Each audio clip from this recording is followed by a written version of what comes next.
Welcome to the Newsfeed. In today's episode, we're going behind the scenes of one of Cascade PBS's newest local shows, The Nosh, with creator, longtime broadcast journalist, and podcaster Rachel Belle.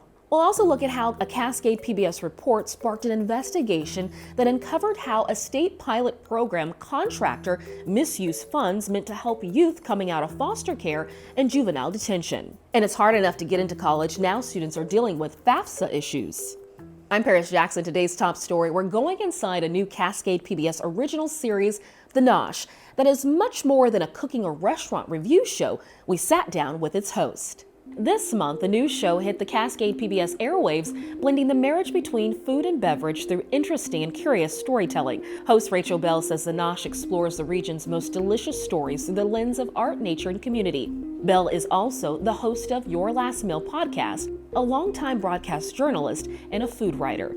This first season features 4 wide-ranging episodes. Producers say next spring, season 2 will be 8 full episodes. Belle cites her love of Julia Child, who started her career later in life, as her inspiration. The thing that I always loved about her is that she was 49 years old when she came out with her first cookbook. She was 51 years old when she started her TV show. And even in my 20s, I just liked this idea of thinking that decades into my career, I could reinvent myself. Every Friday this month, The Nosh airs on Cascade PBS at 8:50 p.m., or you can catch it anytime on demand or at cascadepbs.org. Rachel Belle wears many hats: journalist, podcaster, and her latest venture, television show host. I caught up with her to understand what inspired her to create The Nosh at this stage in her life. Welcome, Rachel. Thank you for joining us today on the Newsfeed. Thank you so much for having me. Absolutely. Now, your new show, The Nosh, debuted this month. Yes. It's not a typical cooking show. What's the inspiration behind it?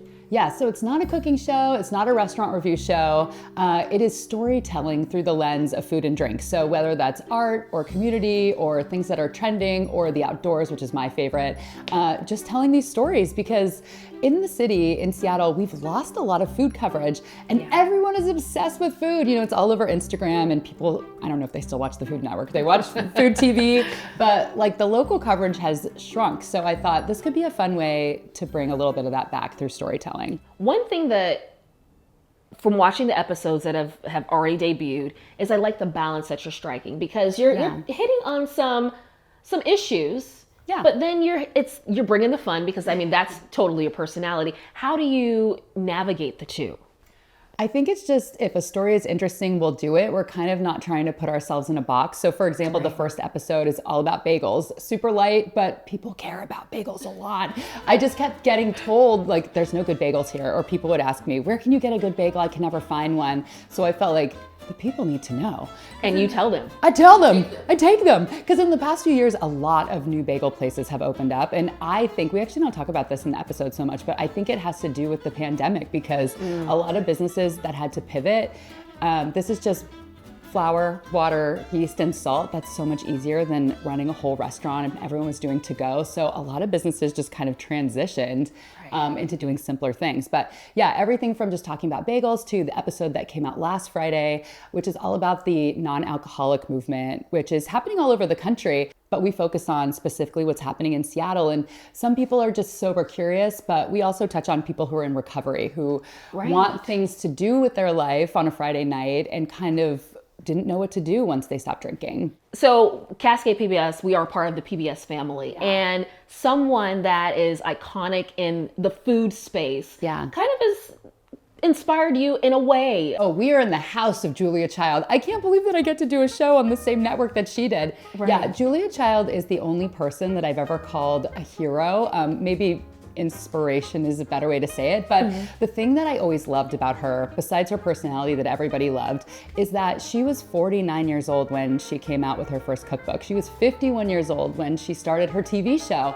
And even in my 20s, I just liked this idea of thinking that decades into my career, I could reinvent myself. She had never done food before. I think a lot of people know by now she was, in government, or people say she was a spy. She wasn't.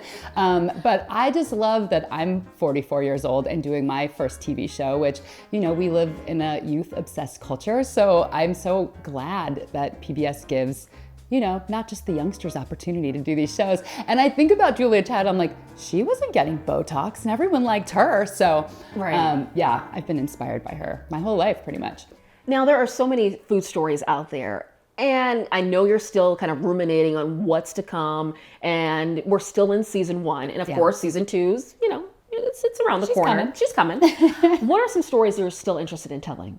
The story that I really want to tell is about cruise ships because we're such a big cruise port here. We are. I've never taken a cruise, but I always think about the buffets. That's like the number one reason I'd want to go. These ships are so huge. There's literally thousands of people and they're feeding them all day and all night. So I want to get on that cruise ship. I want to explore how much food, are they putting the food on at the beginning and then that's it for the whole cruise? Who's making this food?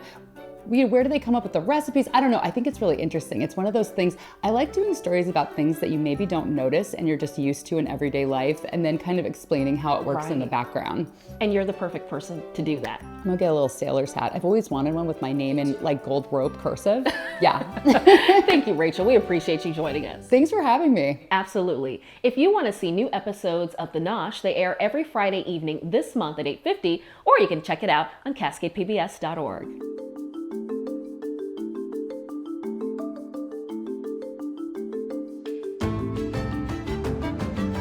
A lobbying firm tasked with managing a state pilot program to help youth who have experienced foster care or juvenile detention closes under the radar after a Cascade PBS investigation raises red flags.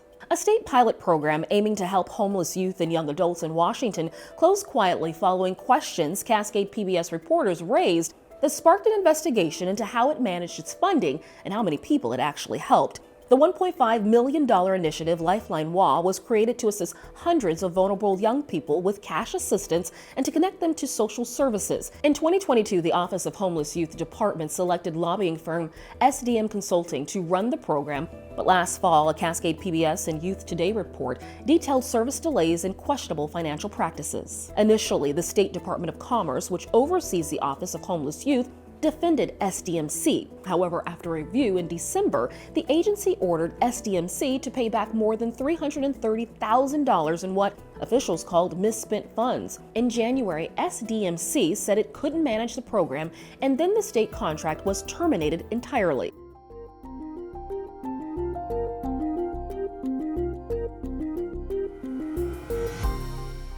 A hefty amount of financial aid is available to Washington students, but low FAFSA filing rates may be one of the largest barriers to access that money. Washington's low FAFSA filing rates highlight higher education barriers for many students. That low turnout has high school counselors and federal lawmakers concerned about the impact to first-generation college-bound youth. Officials say there is a generous amount of financial aid available to Washington students, but filling out FAFSA forms can be complicated, especially for students without family members who have gone to college. Last year, the state ranked 47th for FAFSA completion, with just under 45% of high school seniors completing an application, according to the National College Attainment Network. Some counselors are working to assist these students through things like FAFSA nights at school for multilingual and migrant students. Some new online tools could also help as well. But FAFSA also had nationwide delays this year in its launch due to technical problems, which is fueling more concerns about access for students. I'm Paris Jackson. Thank you for watching the Newsfeed, your destination for nonprofit Northwest news.